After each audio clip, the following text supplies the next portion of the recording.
With Roe overturned, many states no longer allow women autonomy for personal medical decisions.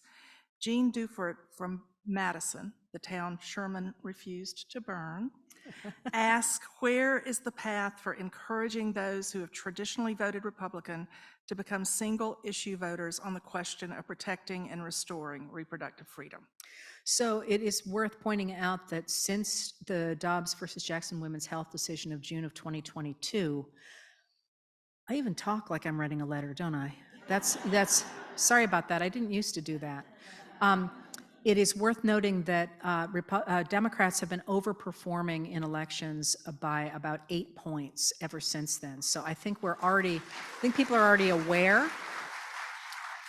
But it's a really interesting moment. My thing is always the way you change politics is you take up oxygen. You talk about these things. You make people recognize what's really at stake here. And you can see the effect of this in things like the pushback against school vouchers across the country, where people are saying, wait a minute, this is not parental choice. This is parents losing choice, and being very clear about what that language actually means. So I'm always talking about taking up oxygen.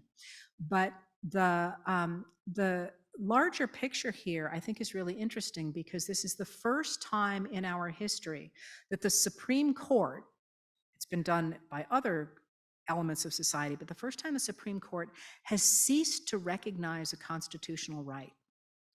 That's a really big deal. And if they can cease to recognize things that previous courts have recognized as constitutional rights, that is, they didn't convey those rights. That's a big distinction here. They didn't give people those rights. They recognized that those are constitutional rights. So what other constitutional rights are going to be on the table now? And we already know that there are a lot of them that are on the table.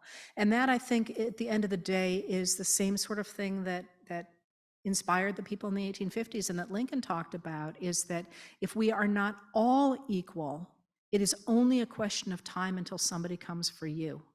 And that was a message that really resonated for the people listening to Lincoln in the 1850s. And they were all white propertied men who recognized that those principles really matter. And that, I think we'll be hearing a lot more about going forward.